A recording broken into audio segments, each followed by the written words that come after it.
Okay, welcome back, ladies and gentlemen, to the Feed Me Pixels channel.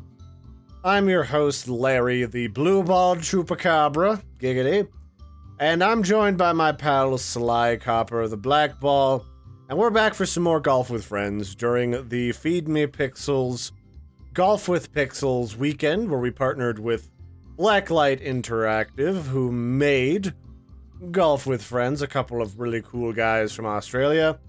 And we're gonna play some of the Desert Oasis map, me and Sly. And you still have a chance to win a couple of copies of that sweet, delicious Golf with Friends game. We've got a whole bunch of copies to give away, including on YouTube. So I'm not gonna do the code word this time, but give me your reaction to what's been going on in the game's news recently. And we'll get you a copy of the thing. We'll just pick from a hat all the people that gave us an interesting feedback on what we've been chitter-chattering about. And all of that fun stuff. So, yeah, I guess we can get started.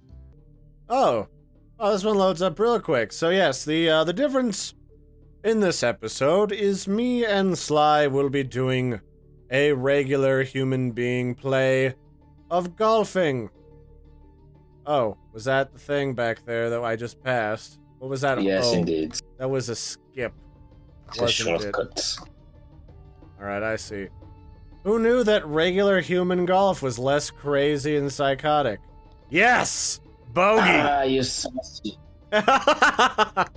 Turns out I'm okay at good golf, regular golf, Sly. Really possibly decent at regular golf. But yes, we're in Egypt. We're playing where all those slaves built those cool pointy things that kind of look like Lara Croft's tits from the original Tomb Raider. It's good stuff. Oh, this just looks fucking evil, Sly. This just looks fucking evil. It is. But yeah, this looks like the low poly tits from Lara Croft and Tomb Raider from the original. And I'm okay with that.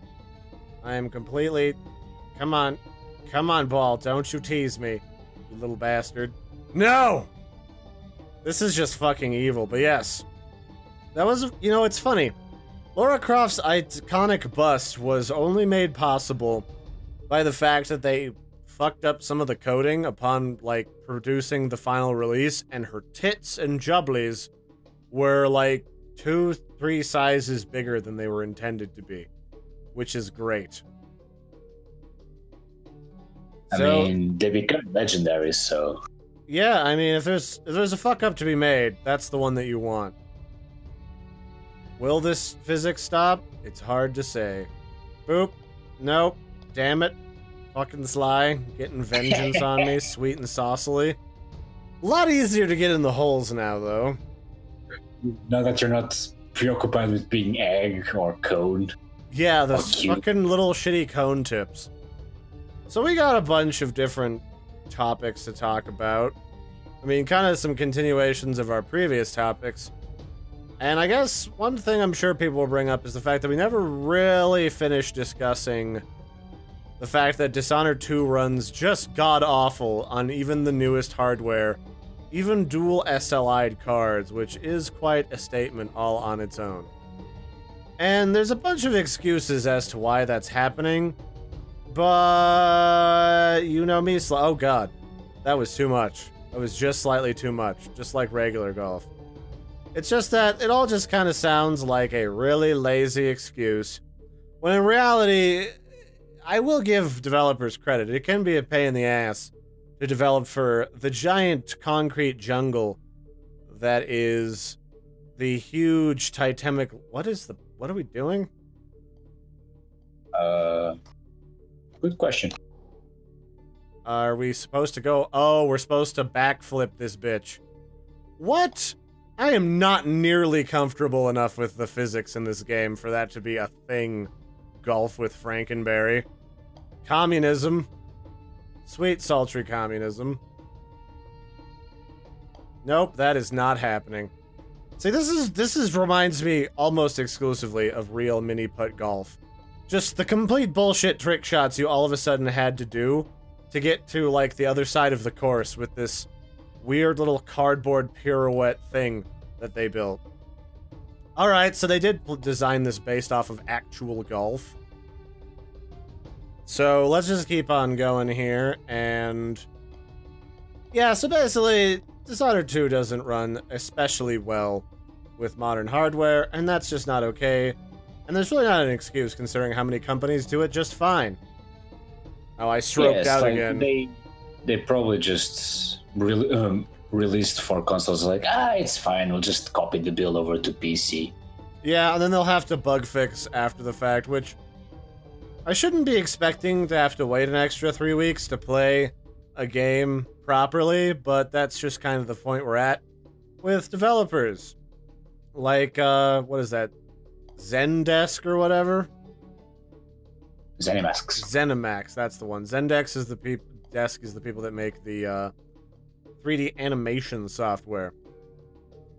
Yes, ZeniMax are the guys that are currently owning Bethesda and all the other subsidiaries. So it's tempting to blame it on Bethesda, but this is just Bethesda's Uncle Dave being an ass. So, you know. Yes, the game was actually made by a small team from Paris, from what I read. Well, I wonder how small it is, actually. But, yeah, that's always a good question, because I don't always believe... I mean, people claim to be indie developers yet, and they claim to be small-time development teams with like 20 people. Small-time development cuts off at 10. After that, you're a medium-sized development thingamabopper at best.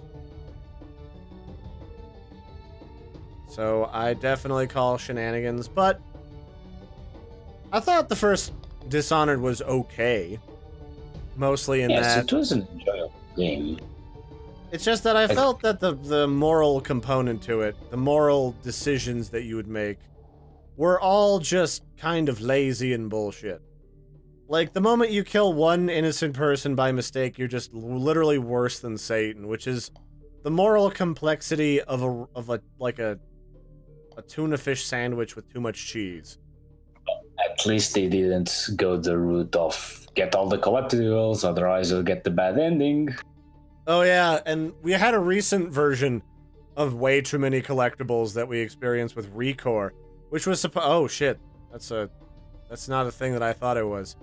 With Recore, which was supposed to be this great new version of like Metroid Prime, and bring back the things we loved so much about it, and then it turned out to just be a grind-a-thon, because all that they wanted you to do... Whoa, holy shit. I'm just killing all the pigeons with that movement. It just turned out to be a giant grind fest, and all of the most interesting parts about it, like the personable characters, was really overshadowed by the grinding, the pointless crafting system, and the fact that the story just made no frickin' sense. Why did a robot gorilla kill humanity for no reason? And why did the robots that didn't have a personality suddenly have an uprising? These aren't... they were taking revenge for Arambe. I guess. That must be it. Because nothing else makes a lick of sense. I'm getting the hang of this. Oh yeah. Par the course, Sly. This is so much easier. Yeah. If you want to piss your friends off, golf with friends and just troll the shit out of them, it's all about the crazy physics and everything. Driving them literally insane. I know that Larry was pulling some air, so... Yeah, I was literally going to the flippin' moon. Do I have a little life vest on my little ball now? Yes. What? Yes, it's marvelous. I have no words. That's... I don't know if that's adorable or obnoxious. I guess I'll go with adorable for the moment. So, Sly, you don't live in America. Do you have Black Friday in your country, in Portugal? Actually, kind of, sorta. So, the Black Friday tradition started appearing like a couple of years ago, without a doubt influenced by America. And even then, it's just like a couple of brand stores. But it's nowhere near the let's trample 100 people and get like 50 deaths in one night. Yeah, you know, there's not really anything I'm looking for Black Friday that's super interesting. I'm kind of just looking for regular, mundane, ordinary things that are just going to be generic discounts. I'm not going to like... I've never stood in line for Black Friday because that's stupid as hell. But what I have done is I have gone up for Cyber Monday, which is like the one that's where all the digital sales are hiding for the best of those. And those tend to be okay. I got a tablet for school a long time ago going with Cyber Monday. Trouble is, there's just not a lot of reason that developers are giving people, to buy a lot of this stuff. I keep hitting just dead center in the middle. I call shenanigans game. So, one minor criticism that, to be honest, there's nothing that can be done about it, but once you do these courses enough times, and if you have a good memory like me, you can just do these courses out of memory, so I kind of know more or less which power to aim for. Yeah, I figured. There's only... I mean, it's fine. It's not like I'm trying to beat you. If I was, I'd be a lot more sweary. I mean, we're doing this for the fun, but it can be something that shit, really? Did I just stroke out? People. You bastard game. Oh, that's... I shouldn't get 14. I should just get the 12. That's bullshit. Anyway, but yeah. I can definitely see where foreknowledge of this would be a bonus, especially... It kind of reminds me a lot of the first-person shooter games, where the person who's played the map once has infinitely more chances to be victorious than the guy who's seen it never. Just because he knows all the dumb hidey holes that other people were assholes with the time before. That's way too much power. Power overwhelming, Sly. I'm in this shitty sand trap. Aha! Double bogey! Getting some sand in those dimples, Sly. But exfoliate, Larry. You know, it's true. That's what bathing in lava is really good for in games like World of Warcraft. Exfoliation. You know, there's really not a lot to say about games right now, simply because, well, this is in the middle of when everybody's doing... Whoa, I went into Sphinx's butthole. That was a fascinating thing. It's just that this is kind of like that drought of actually interesting games before we get into December, like late November at best. Just a bunch of shooters, but if you don't like shooters, and shooters, I'll be honest, are kind of like done to death at this point.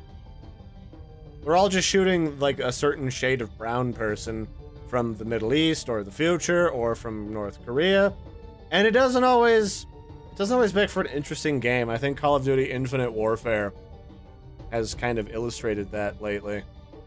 No, I mean, like, most of the shooters, the argument of, like, they pick up the same game and just give it a different title and just ship it again, sometimes with the same bugs as last year's version.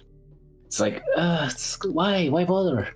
Well, it's like with the original Titanfall, the thing that never made any sense to me was back when you could just jump 2 inches in the air and kick someone and it counts as jump kick and kills them instantly.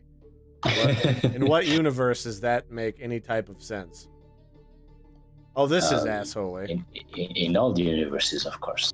Yeah, apparently. You having fun down there, Sly? Is it good for you too?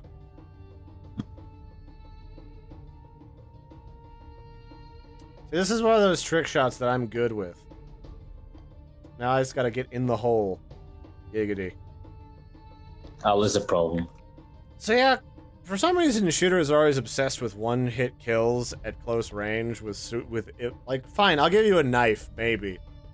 But walking up behind somebody and suddenly having the super strength with one arm to twist someone's neck around, if you're a highly muscled individual, no one's pulling your neck anywhere. That is not a thing that is happening. Where am I going, by the way? You know what? Fuck it. It doesn't matter. I'm just gonna go up here. I'm sure it's somewhere over the rainbow, where angry skies are blue. Ah, shit. This totally reminds me of actual mini-putt.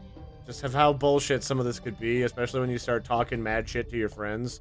Whoa, whoa, whoa, whoa, whoa. Okay, I just kind of clipped through the terrain there and found my way to the goal. So I'll catch you in a bit, Sly, when you get over here. Alright. Shit! There we go. Fine. Come on, no whammies. No whammies, no whammies. Oh. All right. That's something that always fascinated me, the no whammies guy. Everyone loves the no whammies guy. Ah, shit, no! How he memorized, like, freaking patterns that were showing up at half a second speed or something like that. What is that from? It's like this really old show from America where they would show you some patterns and you would press the button, and if you got the whammies, you lose the money. So basically this guy watched so many reruns, he memorized all the different patterns. So the guy basically could press the button at any time and not ever hit the whammy. You know, it's things like that that always made people believe that, you know, there was a certain level of magical mysticism behind the information that people with autism could conjure up and use to their advantage. Like, what was it, Bob Barker and The Price is Right or something? There were those two twin girls who were just obsessed with the show, and they were just absolutely devastated when he died because they couldn't watch the new episodes of the show anymore. And they had like this, almost like an archive memory of like, what was I doing at 6 o'clock on the 4th of November on 1947? I was eating cereal and punching a dog. Who knew? And if you like looked at a video, it's like, yep, that's exactly what they were doing. I don't like what's going on here. Whoa! Space cadet touching the butts. Going through Egypt, getting sand in my craw. Do do do do do do. The A-team will sue me. Don't touch my booty. Whoa! Hey Sly, what's up, man? You having a good time? You know, just shooting some balls, aiming for the holes. That sure does sound baller, Sly. I mean, the ball puns will never get old for this. God damn it, physics. Why? There's actually proper physics now.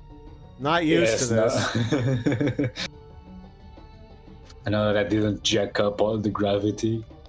Yeah, now that you didn't Satan the gravity, we're actually only one off. Look at that shit.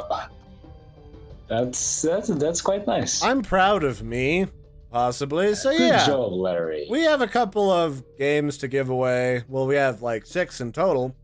The number went up since I last talked with you guys. So definitely comment in the comments below. And you know what? I'll do you guys a solid. If you comment on Sly's article, which I will link in the video description below, you'll be entered into yet another chance to win. I will consider those names completely separate from the YouTube names, and I will pick, one person from the article. You know what? 2. 2 for everything. 2 from the video, each video, and 2 from the article. And we will get you guys some sweet, delicious copies of Golf with Friends, and you can find some people to torment and play with this game. And they're constantly adding new maps and new stuff to the game, so definitely stay tuned. It's looking pretty good. So I've been your host, Larry, joined by Sly from the writing team. We hope you've been enjoying Golf with Friends so far this weekend, and if you're watching this earlier in the morning, we have some more live stream Golf with Friends, including some action with the developers at 3 p.m. Eastern Time this evening. So definitely check it out. More chances to win sweet Feed Me Pixel swag, and we'll catch you next time. Toodles, everybody. Thanks for watching.